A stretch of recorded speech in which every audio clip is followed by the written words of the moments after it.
What an awesome day. I love Baptism Day because here's the cool thing. Baptism is an outward symbol of an inward change. So what we celebrate today is people whose lives were less than desirable. But Jesus Christ has come in, turned things around. He's put families back together. He's broken addictions. He's changed things. He's brought kids home, this kind of thing. That's what we celebrate today. That's what makes today a really big deal. That's what baptism is about. So I want to say, way to go, New Life, man. You guys are awesome. Now, I don't know if you've been keeping track, but just in the last couple months, we baptized over 40 people here at New Life. Just amazing to see what God is doing. Just amazing. And sir, I think there's still another dozen or so in the next service when we're going to be baptizing. So what a cool deal. I love to see God changing lives. Love to see that. And I also love to see people that go to the bathroom and change and come back with wet heads.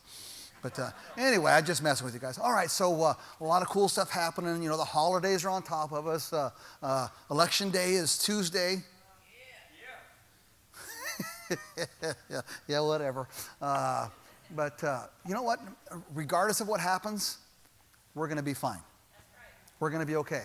Because they're not in charge, God is. And as long as God is in charge, He's got this, okay?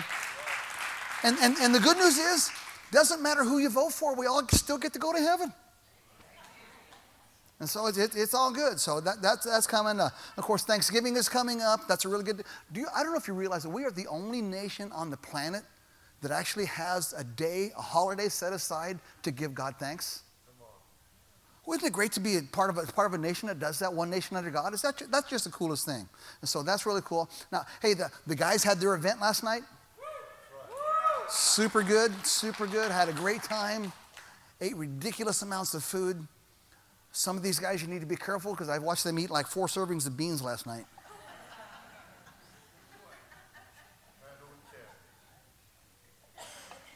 And I got to kind of tell myself, Randall and Matt were cooking, and Randall come over and he was standing next to me, and I just looked at him and I said, "You smell so good." Smell like barbecue, just really good. So anyway, but I think there was more guys last night than there were at the women's event.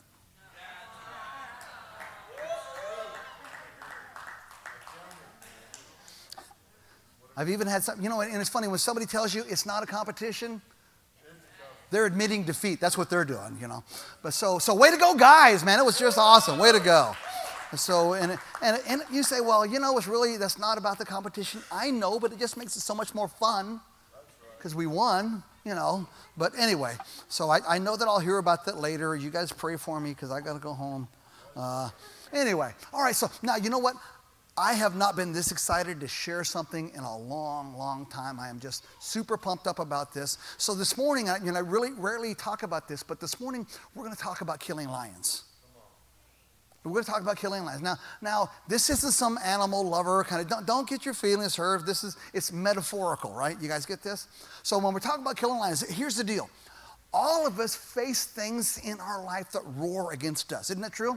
How many guys don't want to talk about it? It's intimidation, it's problems, it's failures, all these kinds of things. They roar against us and cause us to fear. Matter of fact, 1 Peter chapter 5, verse 8, he puts it this way, that the devil goes about as a roaring lion, seeking whom he may devour.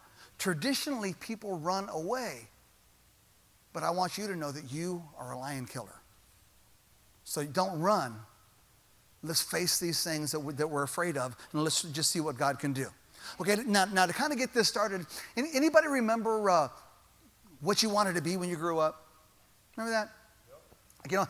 Originally I wanted to be a firefighter. And that changed and it got around some fast cars and stuff. And then I wanted to be an auto mechanic. Then I realized it was actually a dirty work, But it wasn't until I was in my 20s that I realized that God had created me for a different role. All right, God had created me for a different role. So get this. I want you to get this statement, okay? A dream without direction is just a good idea. A dream without direction is just a good idea. Everybody has dreams, but if you don't get any directions, for instance, I've talked to kids that are graduating high school and ask them what they're going to do. Oh, I'm going to take a year off. Don't do it. Don't. Well, I just need a break. You're 17 stinking years old. You don't need a break. You need to drag your bottom out of the bed early in the morning to go to school. But anyway, so when I talk to them, I talk to them about getting that education. So when they're doing that, now so they have a dream. I'm gonna get this dream job.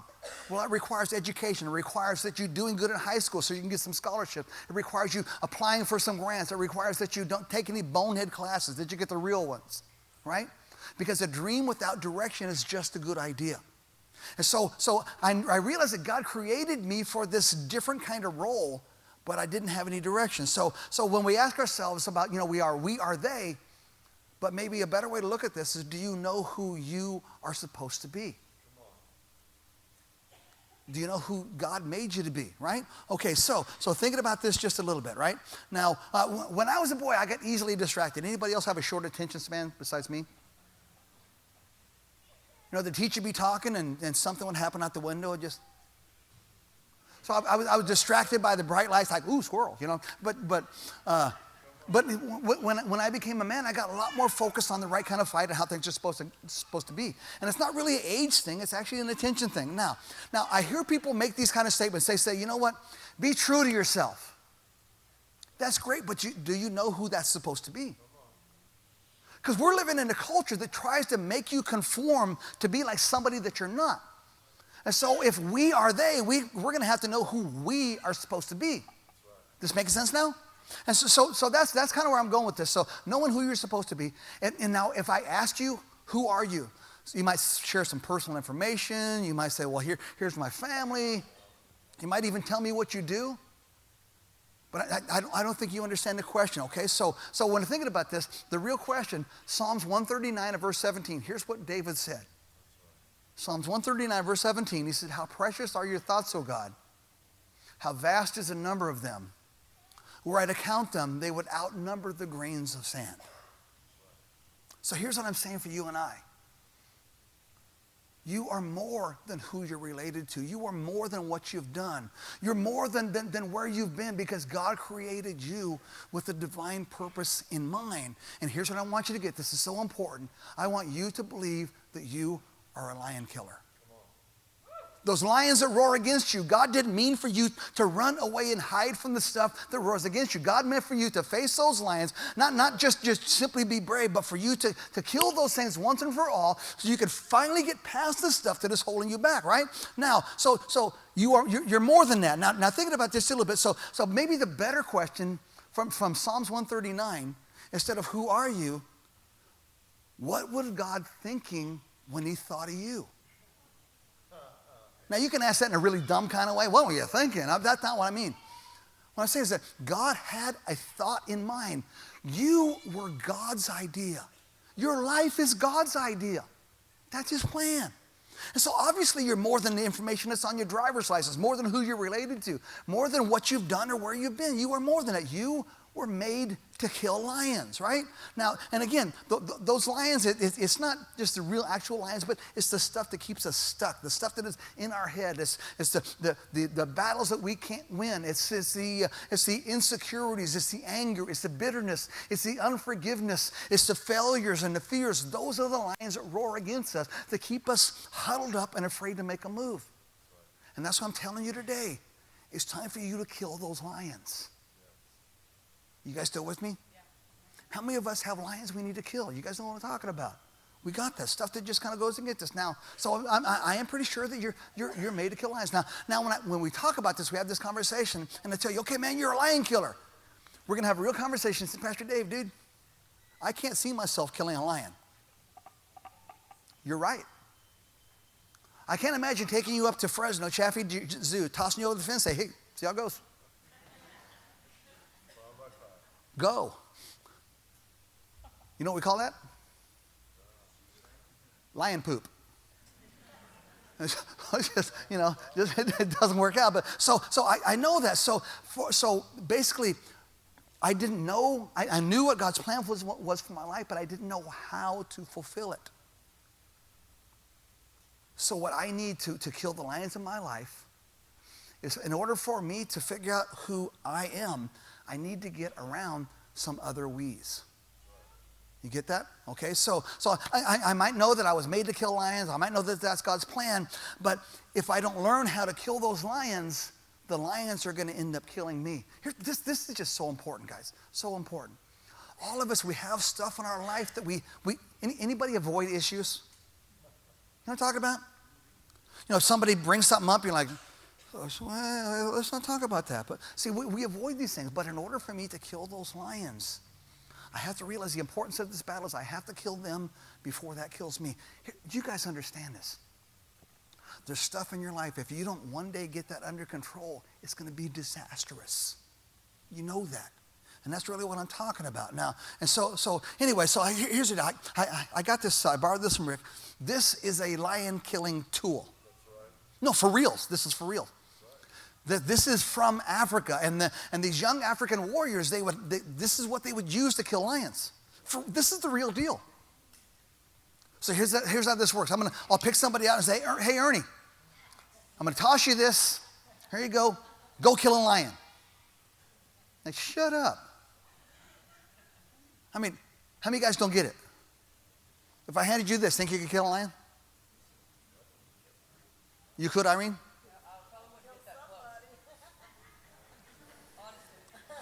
My God, we have work to do. Okay, so here's the way that this works. See, Acts chapter 8, verse 31, the Ethiopian has this down perfect. He said, the deal is I might know what I'm supposed to do. I don't know how to do it. I need somebody to show me how. That's the thing. We need somebody in order for us to be able to kill our lions. We need to learn that from those that have killed those very same lions. So here's what I'm saying. This is kind of a simple truth. If your family is facing disintegration because you have jealousy issues and this kind of stuff, you need to talk to somebody who has overcome jealousy and found out how to love each other in spite of your faults.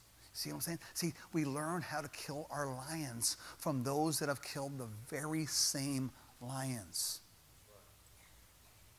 If it's unforgiveness, you need to talk to somebody who's worked through unforgiveness. If it's bitterness or anger or those, you need to find somebody who has slain that particular lion. Is this starting to sink in? God has kind of put this in place. Now, understand that it's.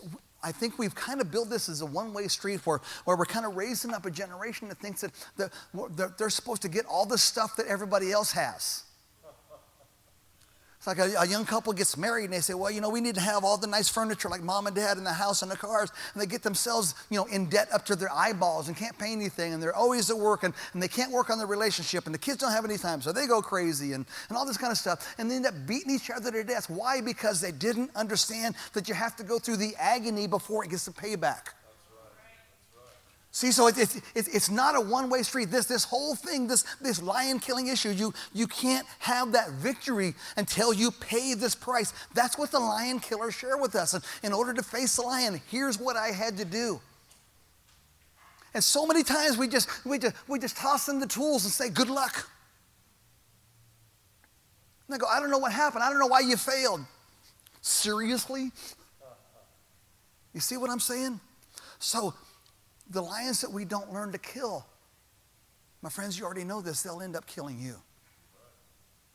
So think about this a little bit, because it's a two-way street. It's the process, and we are actually kind of familiar with the process. We call it coaches or mentors or teachers or role models.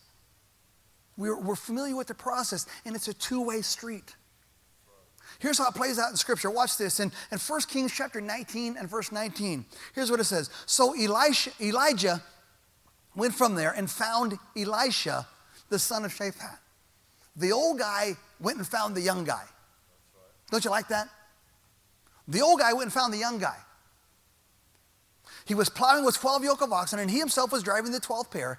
Then Elijah went up to him and threw his cloak around him. Like Superman's cape. Here's the way this plays out. You guys are like this. Thou art Superman. Poof, the cape does the deal, right? And see, because you guys are smart,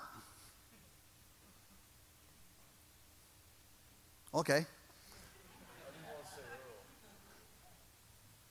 You know that the cape's not enough. There's got to be some kind of training, preparation. There's got to be a process. Okay, poof, you're Superman. Wait a second. I don't know how to be a Superman. Poof, you're a lion killer. That's great. I don't know how to kill lions. So what's the other side of it? Here's how that process works, okay? So Elijah saw what God had put in Elisha, and so he shared, okay, there's the calling of God in you that I recognize. There's something in you that I want to help out. So he comes alongside and he shares what he's gotten. But see, here's the other side of that coin. 2 Kings chapter 2 and verse 6. Elisha said to him, stay here. Stay here. This is so important. When you're getting ready to face your lions, there comes a point in this discussion where we have to decide if you're ready to do this. Because from this point on, it gets scary. And Elijah wants to know, okay, so we're going to take a couple of steps here. And when we step past this point, I want you to know it's going to get hard. Somebody turn to somebody, tell them it's going to get hard. Okay, so you just got to know. And it's not just simply just being tough. You just got to just overcome that. See, courage is not the absence of fear. Courage is in spite of your fear. As a matter of fact, if you're facing something and you're not afraid, you're facing the wrong thing. You get that? If what you're facing right now doesn't scare you, you're fighting the wrong battle. So, man, I'm facing a tough decision, Pastor. I don't know if I should get Coke or Pepsi. That's not a lion.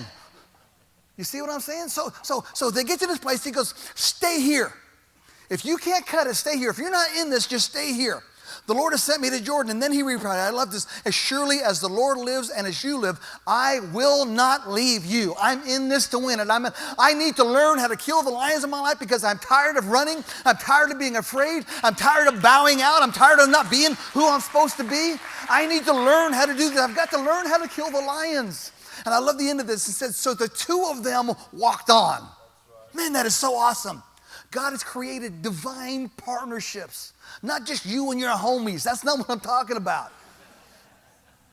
Divine partnerships where you partner up with someone who has faced what you're facing now and shows you how to do it. Some of you guys have won these great battles, and there's people sitting close to you that are fighting the very same battle. They need to know how to do it.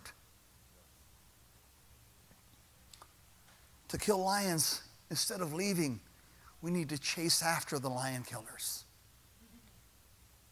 I've got a mentor in my life. Some of you guys know him, James Ranger. A few weeks ago, I called him and I said, hey, James, I'd like to sit down and talk with you. He says, okay, so what's your schedule like? When you can meet? Here's what I told him. I said, you make the time. I will change my schedule to meet your schedule. I'm chasing him because he's killed lions that I'm facing right now. I want to know how to kill those lions so those lions don't kill me. You get what I'm saying? That's what it takes to be a lion killer. See, some of you guys, you're facing stuff and you're saying, well, I'll figure it out. That is so dumb. I mean, I got this. No. See, the coach has to want to coach, but the player's got to want to play. You see what I'm saying?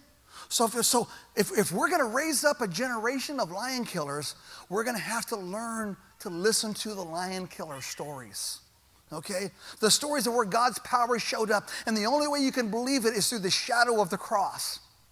The lion killer stories where that span from generation to generation, and time after time, God always shows up when. So tell me again the story of when God showed up and the lion went down. Tell me the story of the courageous, because I'm facing a lion and I don't feel very courageous right now. Tell me the story so I can have the courage that I need to have to face what I'm facing today. I'm more excited today than I usually am. I totally get it because this is so intense. Some of you guys, your family is hanging on by a thread. And the lions have got you afraid, and you're afraid to speak up, or you're afraid to pray up. My friend, you are a lion killer. Amen. Today's the day to slay those lions. So tell me the stories where hardship becomes victory. Tell me the stories where the truth always wins. and compromise runs away. I need to hear some lion killing stories. See, I remember stories from the lion killers in my life. Matter of fact, let me just kind of throw this out there. If there are no old men in your life, and of course I mean, no, don't say it that way.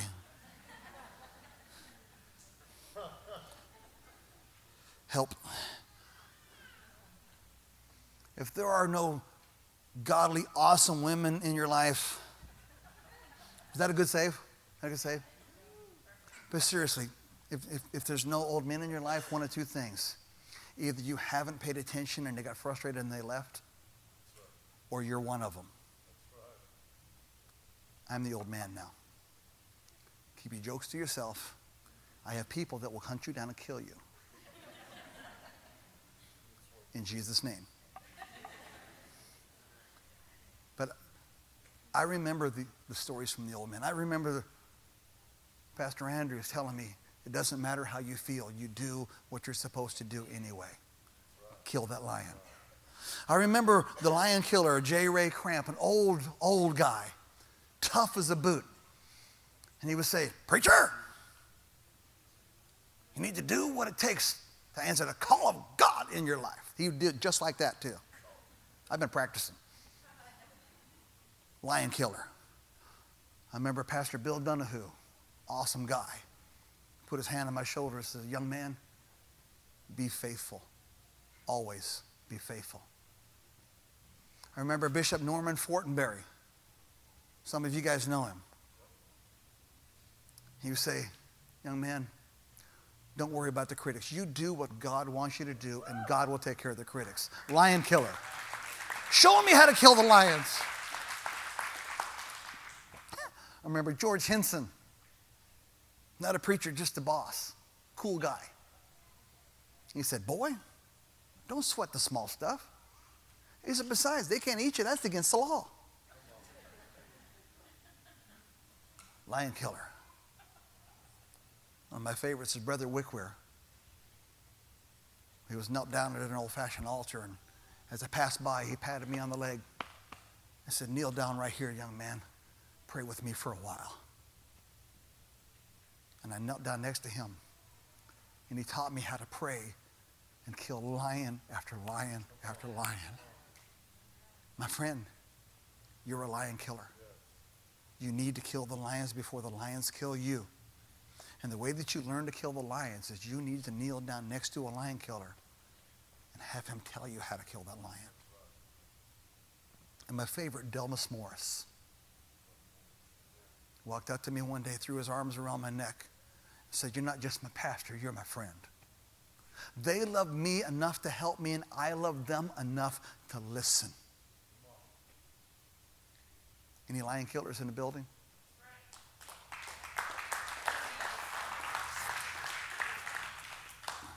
Let me just kind of show you as I finish this up today. There's a place in 1 Samuel chapter 17 where Goliath is coming out, and he's intimidating everybody, and everybody's running away. The lion is roaring, and nobody wants to face him. Nobody wants to speak up. So the young man, David, steps up and said, send me in, coach. And King Saul looks at him and goes, are you kidding? You're just a boy. He's been a warrior ever since he was a boy. What makes you think you can defeat this lion, this giant? You know what David said? I'll do it because I've killed lions. I'm a lion killer. And if I'm a lion killers always know how to take out giants. You see what I'm saying? See, God is bringing you to battles, not to run away, not to be defeated, but to build up your strength and your courage, because God knows He has put something exciting and powerful in you. And if you would just simply just not overcome your fear, but do it in spite of your fear. Yes. You say, I'm really scared. That is awesome. But God is going to work through you. So he said, what makes you think you can defeat the giant? Because I've killed lions. Another guy, a few chapters away, 2 Samuel chapter 23 and verse 20. His name is Benaniah. And here's what it says about Benaniah. He killed 2 giants. Come on now. And he went down into a pit on a snowy day and killed a lion. So somebody say, well, Benaniah, Where did you learn how to kill lions? He said, I sat at the feet of the lion killer David, and he told me the stories of how he killed lions. And if David said, I can do it, I can do it. Because David killed lions, I can kill lions. Why? Because I'm sitting at his feet. He said, where you go, I'm going to go. Where you live, I'm going to live. I'm going to follow you. And the two walk together. My friend, you're a lion killer. You can do this. See, David killed lions to survive. See, get this. This is probably the most important part. One generation killed lions because they didn't have any choice. They had to. See, some of these guys, the reason that they're so good at finances is because they learned to deal with none. Right? The reason some of these guys have so much wisdom is because they were stupid for a long time. That's free. Hallelujah. One generation kills lions to survive. And they share with the next generation. The next generation kills lions to win. Compounded victory. Compounded victory. I come from generation after generation of men that didn't face their lions. And so their sons had to face those same lions. But my friend, I'm killing those lions today so that my grandson doesn't have to face the lions I didn't face. Are there any lion killers in the building? Is it hard? Oh, God. Does it hurt? Like a her.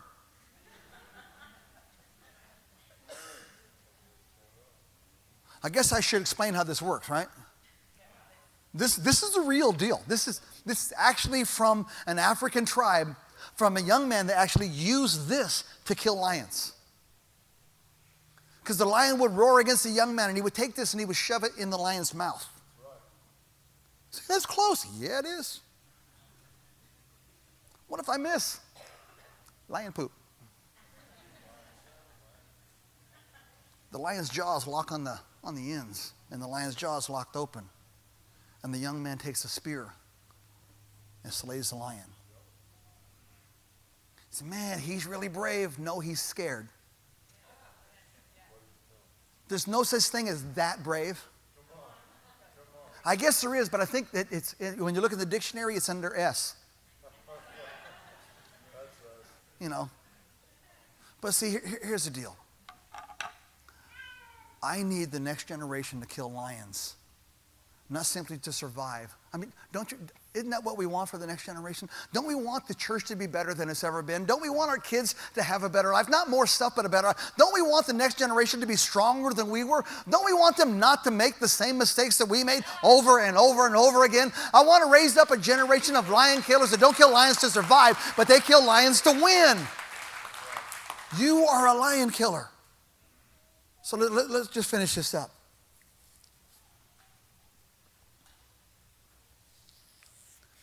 You want to make an old man feel good? Ask him to tell you the stories of when he killed the lions in his life.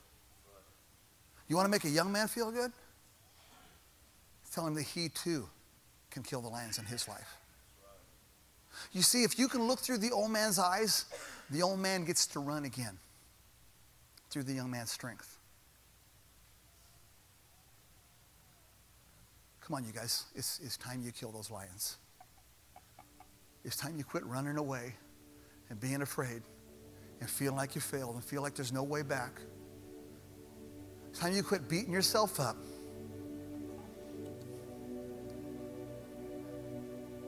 And be that man, be that woman. Haven't we ran away long enough? When I look at my life for years, I've been able to kind of mirror my life and my ministry through the life of David. I've faced giants. I've fought tough battles. Dealt with jealousy and rebellion. I've been able to track it all the way through. A couple of months ago, Pastor Louie and Richard and Robert and Dylan, we were coming back from a pastor's conference. And on the way back, we encountered what I call a father moment. Where we had one of those talks, you know what I'm talking about? Just a good fathering moment. And I shared with them that I felt like that my life kind of mirrors the life of David. David was a great king and a mighty warrior. He fought some incredible battles. And that was absolutely necessary for the kingdom to get to where it was. Here's what I want to share with you guys. Whatever battles that you've fought, whatever battles that you've lost or won, those battles had to be fought for you to be who you are today and be where you are today. Don't sell anything short. But see, here's the deal. That life made David really good at training generals and really bad at raising sons.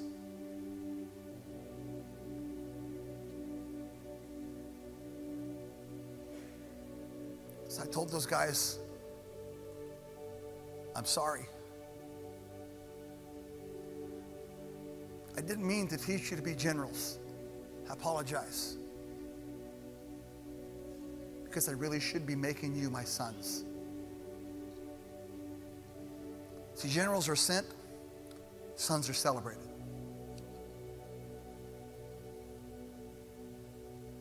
Generals serve out of duty, sons serve out of legacy. Man, I want to raise sons.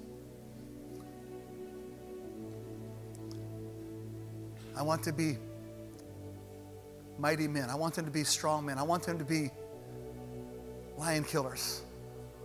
And I don't want them to face the lions that I ignored. But whatever lions they do face, I want them to kill those lions. You still with me?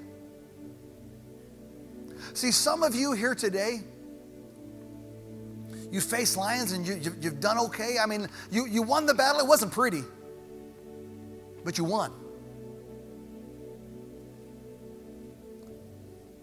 When I was real young, I remember we were going someplace late at night. My dad was driving, and in front of us, we could see this car crash right in front of us. And the car was tumbling down the road in our direction. And it was quiet in the car because everybody was terrified. The only emotion I could muster up was this car coming towards us. And my dad just so calmly we went right on by it. I thought, that is so cool. That was awesome. We ain't Dad. Wow. Man. That was like a Batman move. That was up there. Years later, sitting with him, reminiscing, I brought up that story. I said, Dad, man, buddy, that was awesome. He started laughing. He goes, I thought we were going to die.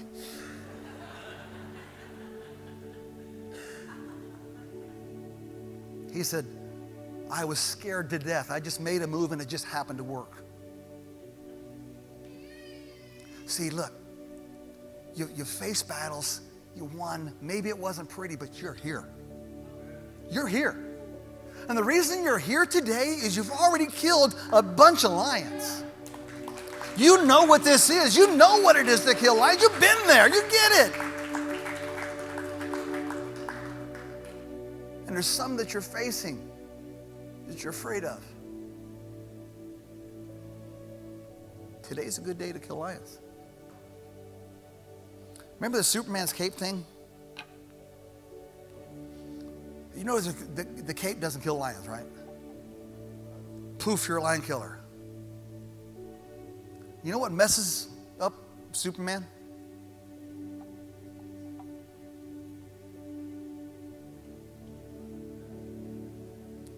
How many of you guys have no clue what I'm talking about right now? See, if I have to explain this, you actually might not be smart enough to come to New Life. I'm not sure. I'm just playing. Now your feelings are hurt. I get it. Kryptonite. And I remember thinking as a kid, it's like, dude, you're Superman. He's got a bunch of friends. Why don't his friends gather up all the kryptonite, put it on a rocket, get it out of here so he can be Superman? But see, you know what? As you think about it, you know what it is? You don't always know when you're going to encounter something that you can't beat. As it turns out, kryptonite just happened to be a piece of his old world. Isn't that what trips you up? Isn't that what happens when you think you have anger defeated and something happens and you go off? Isn't that what happens when you think you're past the jealousy and somebody does something and you just get all stupid? It's a piece of the old world. Some of you guys are facing giants, and we want to come alongside of you and help you kill those giants in your life. Could I get you to bow your heads and close your eyes for just a moment, please? You're here. I just wonder today if there's some people in this building. You're facing some things in your life, and the honest truth is you're afraid. You're afraid for your family. You're afraid for your marriage. You're afraid for your children. You're afraid for yourself. You're afraid for your finances. You're afraid a habit is going to come back. You're afraid somebody's going to point something out. That's the lion that's roaring against you. And if you feel like I'm talking to you today, while everybody's head is bowed, nobody's looking around, please, for just a moment.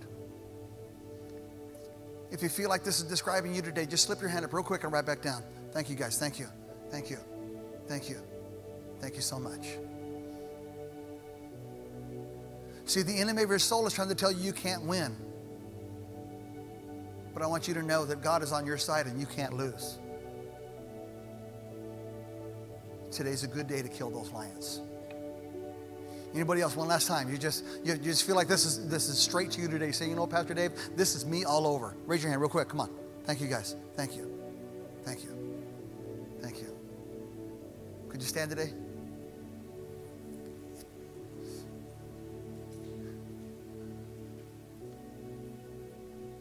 Take just a second to look around the room. Just look around. Those are lion killers. You're a lion killer. Okay? And Candy, you're a lion killer. Yeah.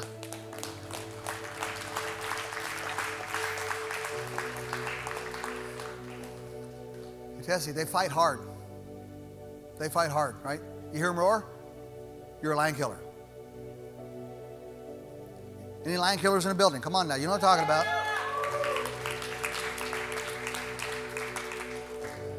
So this morning, we're going to finish this up. You're sitting here. You're facing some stuff that you're not sure about. I'm going to encourage you at the moment that we begin to pray is to step out of your seat and join us down front. You know what you see right here? Lion killers. You see that old dude over there? He's killed heck a lot of lions.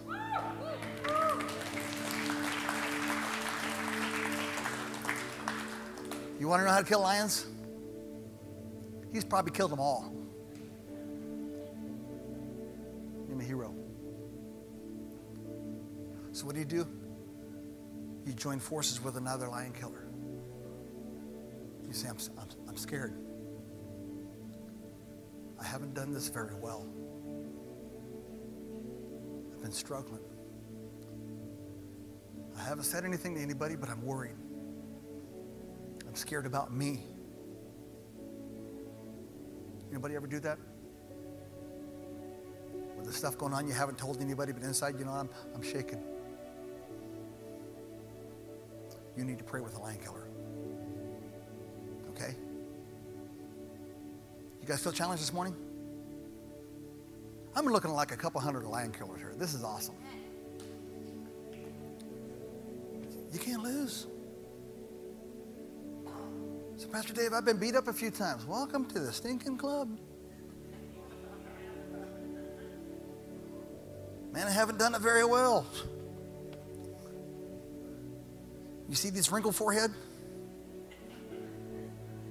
There's a lot of lions. You don't win them all? Heck no.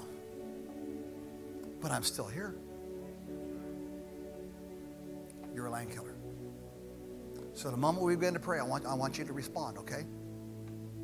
And even if you don't respond here, I want you to get this. 2 things. Number 1, if you're not afraid, it's the wrong lion. Okay? If you're not afraid, it's the wrong lion. Anybody wants to kill the easy ones. I got this like stuffed lion, like teddy bear kind of thing. Can I kill him? If you're not afraid, it's the wrong lion. And to kill that lion, you've got to find the lion killer.